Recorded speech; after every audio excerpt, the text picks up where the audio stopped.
आपको बचपन से आपके दिमाग के अंदर एक ही कीड़ा डाला जाता है, बेटा अच्छे नंबर से पास होना। क्या मैं सही बोल रहा हूं? अगर आपको लगे कि मेरी बात गलत है तो आप उठ के डायरेक्टली बोल देना, सर ये बात आपकी गलत है, कोई टेंशन नहीं है ना। तो दोस्त यहाँ पे हम क्या है कि हम सिर्फ परसेंटेज वाली एजुकेशन के पीछे भाग रहे हैं, लेकिन दोस्त अगर आपको जान के खुशी होगी कि अगर आज आपको अपनी लाइफ में कामयाब होना है तो आपको आज सिर्फ परसेंटेज वाली एजुकेशन तो चाहिए। मैं ये नहीं कह रहा हूं कि ये एजुकेशन आपको नहीं चाहिए, लेकिन इसके साथ साथ में जो आपको एजुकेशन चाहिए उसे बोलते हैं यूनिवर्सल एक्सेप्टेबल एजुकेशन। यानी कि वो एजुकेशन जो आपको हर प्रोफेशन में आपके काम आए, हर फील्ड में आपके काम आए, हर शहर में आपके काम आए, हर देश में आपके काम आए। सिर्फ ऐसी एजुकेशन लेने का कोई फायदा नहीं जो आपको सिर्फ एक ही जगह पर्टिकुलर आगे बढ़ा रही है। पढ़ाई वो करो जो आपकी हर जगह आपके काम आए। क्या मैं सही बोल रहा हूँ? yes, तो इसके अंदर सबसे पहले कौन सी एजुकेशन आपकी आ जाती है? जैसे कि मैंने आपको पहले भी बताया, इसके अंदर सबसे पहले आता है आपका प्रेजेंटेशन स्किल्स। मेरी शब्दों को पे मत जाना, मेरी भावनाओं को समझना है।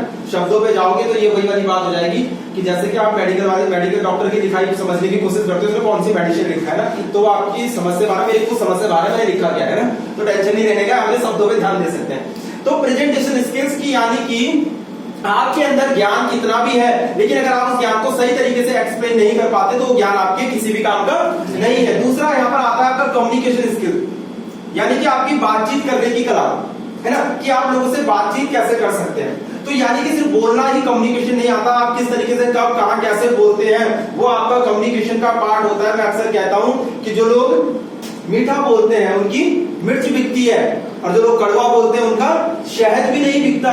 यानी कि that is called communication skill, आपकी बातचीत करने की कला। और मैं आपको जान के आपको ताज्जुब होगा, हैरानी होगी, आज हिंदुस्तान के अंदर अगर फैमिलीज के अंदर 90% झगड़े होते हैं तो उसका सबसे बड़ा कारण है कम्युनिकेशन स्किल्स। एक बहू है घर में, वो सास की रिस्पेक्ट तो करती है, लेकिन उसे किस तरीके से अपने शब्दों को डिलीवर करना है, आगे बोलना है, वो उसे नहीं पता। बोलना तो बहू कुछ और चाह रही है, लेकिन सास कुछ और ही समझ रही है। अब जब मतलब हम प्रॉपर तरीके से अपनी बात को एक्सप्लेन ही नहीं कर पा रहे तो जिंदगी में कलेश होगा या नहीं होगा? अगर आज हस्बैंड वाइफ की नहीं बनती तो उसके बीच में सबसे बड़ा कारण कम्युनिकेशन है। पति सोचे कि यार मैंने तो ऐसा कुछ बोला ही नहीं, यार इस बंदी को गुस्सा किस बात का आया। बंदी सोचे कि यार ये मुझ पे फालतू में गुस्सा किए जा रहे हैं। यानी कि उसका सबसे बड़ा कारण है कम्युनिकेशन स्किल्स की कमी होना, कि लोगों के अंदर बातचीत करने की कला नहीं है। तीसरा पॉइंट इसके अंदर आ जाता है आपकी लीडरशिप स्किल्स। लीडरशिप स्किल्स उसका सबसे बड़ा एग्जांपल, अभी यहाँ पे दो लड़के बैठे हुए थे चले गए, है ना। तो दुनिया में बताओ क्या होता है, दो कैटेगरी होती है, एक लीडर होता है, एक फॉलोअर होता है। यानी कि फॉलोअर बताओ कौन से हैं? ये इन लोगों को मैं बोलूंगा फॉलोअर कैटेगरी। ये बताओ किस चीज का इंतजार करेंगे कि पहले ये लोग कुछ कर ले, कुछ ऐसा बड़ा कर दे, फिर हम इन्हें देख के फिर बाद में कर लेंगे। तो ज्यादा फायदा किसमें, लीडर बनने में, फॉलोअर बनने में? लीडर बनने में। लेकिन हमारे हिंदुस्तान में हर बंदा डब्बा बनना पसंद करता है, इंजन बनना कोई पसंद नहीं करता। मैं अक्सर एक एग्जांपल देता हूं कि महात्मा गांधी का नाम सबने सुना है। महात्मा गांधी को अंग्रेजों ने ट्रेन से धक्का मार के बाहर फेंक दिया कि तुम्हें कोई अधिकार नहीं है एसी में सफर करने का, है ना। तो सिर्फ महात्मा गांधी को ही धक्का नहीं मारा, उसमें बहुत सारे इंडियन को धक्का मार दिया था, लेकिन चिंगारी सिर्फ एक बंदे के अंदर लगी। उसने बोला कि अगर तुमने मुझे आज हिंदुस्तान से बाहर फेंका है, मैं एक दिन तुम्हें ट्रेन से बाहर फेंका, मैं तुम्हें एक दिन अपने देश से बाहर फेंक दूंगा। तो वो क्या थी, उसकी लीडरशिप क्वालिटी थी। अगर वो बंदा सोचता था 40 किलो मेरा वेट है, मैं अंग्रेजों से लड़ूंगा, सोचने वाली बात है। लेकिन उसने ये सोचा?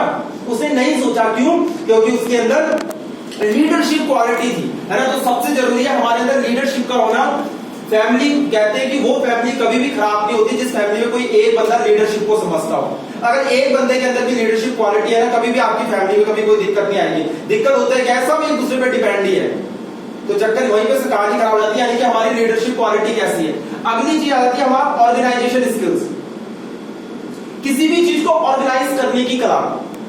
उसका रिसेंटली मैं आपको ताजा एग्जांपल देता हूं। ये अभी एक कॉन्फ्रेंस हो रही है, एक सेशन हो रहा है, इसे कैसे ऑर्गेनाइज कर रहा है। मान लो अभिषेक जी यहाँ पे एक रिस्पॉन्सिबिलिटी ले कि सर कोई टेंशन नहीं है, हॉल मैंने देख लिया, जगह ऐसी है, टिकट सर मैंने डिस्ट्रीब्यूट मार्केट में कर दी है, सर गेट पे एंट्री हो चुकी है, सारे काम हो चुके हैं, सर आपने आगे तो सिर्फ सेशन को लगाना है। तो that is called organization skill, किसी भी चीज को ऑर्गेनाइज करने की कला, कि घर में कोई फंक्शन है तो उसे कैसे ऑर्गेनाइज करना है, शादी हो जाए तो उसे कैसे ऑर्गेनाइज करना है, ये स्किल्स आपके अंदर होनी चाहिए। ध्यान रखना, मैं कौन सी एजुकेशन आपको बता रहा हूं, यूनिवर्सल एक्सेप्टेबल एजुकेशन, वो एजुकेशन जिसकी आज के टाइम पे आपको सबसे ज्यादा जरूरत है। उसके बाद में अगली स्किल आ जाती है आपका confidence level. Confidence level, confidence level की अगर मैं बात करूं, अगर मान लो मैं अभी जो पहली बार लोग आए हैं, आई होप सो कि आपके अंदर ये कमी ना हो, लेकिन अगर पहली बार जो बंदा है, अगर मैं उनसे कहूं कि आपने 2 मिनट आगे खड़े होके बातचीत करनी है शिवानी जी, तो क्या लगता है आपको? पहली बार शायद आपके लिए मुश्किल हो सकता है। यानी हमारे अंदर शुरू में कॉन्फिडेंस लेवल की कमी होती है, और कहते हैं जिस इंसान के अंदर आत्मविश्वास ही नहीं है, कॉन्फिडेंस ही नहीं है, क्या वो जिंदगी में कभी कुछ कर सकता है? सीधी सी बात है, एक तरफ 100 लोग हैं, 100 लोगों के पास AK-47 है, एक तरफ 10 बंदे उनके पास में डंडा है। 100 लोग हैं उनके पास में AK-47 है, 10 लोग हैं उनके पास में डंडा है। अगर वो AK-47 वाले बस खड़े हैं पकड़ के, और वो 10 डंडे वाले लोग एकदम से उनके पूरा चिल्ला के एकदम उनकी तरफ भागे, तो पक्की बात है वो 100 लोगों की हालत खराब कर देंगे। That is called confidence level. उनका कॉन्फिडेंस लेवल AK-47 वालों से ज्यादा है ना। तो जिंदगी में वही लोग तरक्की करते हैं जिनके अंदर कॉन्फिडेंस होता है। उसके बाद में आ जाता है आपका बॉडी लैंग्वेज। बॉडी लैंग्वेज यानी कि कुछ लोग तो बैठे ही ऐसे होते हैं, हाय हाय हाय, उन्हें देख के दया आती है मुझे। मैं कहता हूं प्रभु थोड़ी देर और बचा लेना इसे। लगता है कि भाई बंदा पता नहीं कितना बड़ी टेंशन में है, पूरे हिंदुस्तान का बोझ लेके यही बैठा हुआ है जैसे। यानी कहते हैं कि हमारे बॉडी लैंग्वेज से हमारा पता चल जाता है बंदा किस कैटेगरी का है, किस टाइप का बंदा है ना। कहते हैं कि हमारे आचार व्यवहार संस्कार क्या है ये तो बाद में पता चलेंगे, पहले तो आपकी बॉडी बता देती है भाई साहब आप किस मतलब किस सारी कैटेगरी में, यानी कि आपका बॉडी लैंग्वेज कैसा है। और ये मैं वो चीजें बता रहा हूं, तो जब भी आप इंटरव्यू के लिए जाओगे ना, उस दिन दीपक भट्ट को जरूर याद करोगे। आज आप बोल दोगे दीपक सर ये बात गलत है, लेकिन जिस दिन कोई एक इंटरव्यू देके आ जाना, उस दिन मुझे कॉल करना, मेरा नंबर लेके जाना।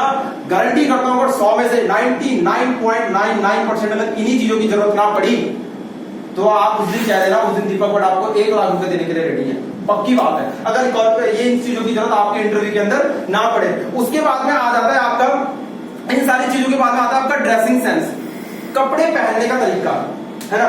सीधी सी बात है, मैं अक्सर एग्जांपल देता हूं, लोग पहले आपकी कमीज देखते हैं, तमीज बाद में देखते हैं, है ना, कि आपका ड्रेसिंग सेंस कैसा है। मुझे सर एक फटाफट से खड़े होंगे, जल्दी जल्दी फटाफट। अब मान लो ये बंदा है, ये बंदा आज रोड पे घूम रहा है, पक्की बात है जब मैं नीचे बैठा हुआ था, तो जब ये आ रहे थे ना रोड से, तो लोग इन्हें ना ऐसे पलट पलट के देख रहे थे। कारण क्या है, रोड पे तो बहुत सारे लोग चल रहे हैं, लेकिन कोई किसी को पलट के देख रहा है, इन्हें क्यों देख रहा था? कारण बताओ, आप ही बताओ। पर्सनैलिटी, ड्रेसिंग सेंस, बंदे को देख के ही पता चल रहा है कि बंदा कुछ करता है। बैठो, है ना, एक बार पुलिस संकेत ताकि जाओ। अभी मैं नीचे रिसेप्शन पे बंदा बैठा हुआ है, वो कहता है सर बताओ आप करते क्या हो, आप करते क्या हो सर मुझे भी बताओ। तो उसकी शॉप पे तो बहुत सारे लोग आते होंगे, क्या वो सबको पूछता होगा कि सर आप करते क्या हो, हमें भी बताओ। लेकिन उसने मुझे क्यों पूछा? उसने कुछ लगा होगा ड्रेसिंग सेंस को देख के, उसने पूछा सर मुझे भी बताओ, मैं भी करना चाहता हूँ जिंदगी में, तो मैं भी आगे बढ़ना चाहता हूँ, तो मुझे भी बताओ। यानी कि आपका ड्रेसिंग सेंस क्या है। उसके बाद में आ जाता है आपका इंग्लिश लैंग्वेज। अगर आज आप बातचीत करते समय किसी के साथ में 1-2 लाइनें इंग्लिश में बोल दो अब्राहम जी, तो सामने वाला बंदा आपसे ये नहीं पूछेगा आपकी डिग्री क्या है, बंदा वैसे ही बोलेगा बंदा पढ़ा लिखा है। मानते हो? यानी कि आज के टाइम पे इंग्लिश लैंग्वेज आना एक तरह से कॉमन बात हो चुकी है। और उसके साथ साथ में अगली पॉइंट यहाँ पे आ जाता है कंप्यूटर स्किल्स, कंप्यूटर नॉलेज। बंदा सांस लेना छोड़ सकता है एक बार के लिए, लेकिन आज इसके बिना तो गुजारा नहीं हो सकता। ये क्या है? ये भी तो कंप्यूटर ही है एक तरह से। बंदे का फोन घर छूट जाएगा तो बंदे को लगता है मेरी सांसें छूट गई, है ना। मानते हैं इस बात को? क्या प्राइम भाई सही बोल रहा हूं? मतलब आज इसमें सब कुछ है। इसमें ही आपका बैंक इसके अंदर है, सारी शॉपिंग इसके अंदर है, खाना पीना सब इसके अंदर है, जोमेटो स्विगी सब इसके अंदर है ना। यहां तक कि आपको बात करो एजुकेशन भी इसके अंदर है। आज वो दौर गई कि जब बैंकों में लाइन खड़े होके लाइनों में खड़े रहना पड़ता था। यहां तक कि आपको बात बताऊं, आपको शादी वादी भी करनी तो वो भी सब इसके माध्यम से हो जाएगी। मैं वो नहीं कह रहा हूं कि फेसबुक पे चैटिंग करके, वो नहीं बात कर रहा हूं। मैं बात कर रहा हूं जीवनसाथी.com की, है ना, शादी.com की, कि यानी कि आज रिश्ते लड़के को लड़की देखना है शादी.com पे चले जाओ, जीवनसाथी.com पे चले जाओ। यानी कि सारा का सारा काम भाई साहब आज कंप्यूटर के ऊपर हो चुका है। तो ये सारी की सारी स्किल्स कुछ ऐसे पॉइंट है जो आपके अंदर होनी चाहिए। और सबसे last but not a least वो आ जाता है आपका गोल एंड विजन, कि आप जिंदगी में करना क्या चाहते हो, आप धरती पे पैदा क्यों हुए हो। सिर्फ इसलिए जिए ये जा रहे हो कि अभी तक ऊपर वाले का बुलावा नहीं आया, या जिंदगी में कुछ करना चाहते हैं, यानी आपके गोल क्या है, आपके उद्देश्य क्या है, तो ये सारी की सारी जिस इंसान के पास में ये सारी चीजें होंगी, मैं गारंटी से बात बोल सकता हूं, ये सारी की सारी चीजें करने के लिए जो हमारी एकेडमी आपसे टाइम लेती है 6 मंथ, 6 महीने का टाइम लेती है हमारी एकेडमी। और हमारी एकेडमी कहती है, और हम लोग कहते हैं कि अगर आप में 70 से 80% टाइम देते हैं, कितना 70 से 80% अगर आप हम लोगों को टाइम देते हैं, तो ये सारी की सारी 6 महीने आप सीखने के बाद में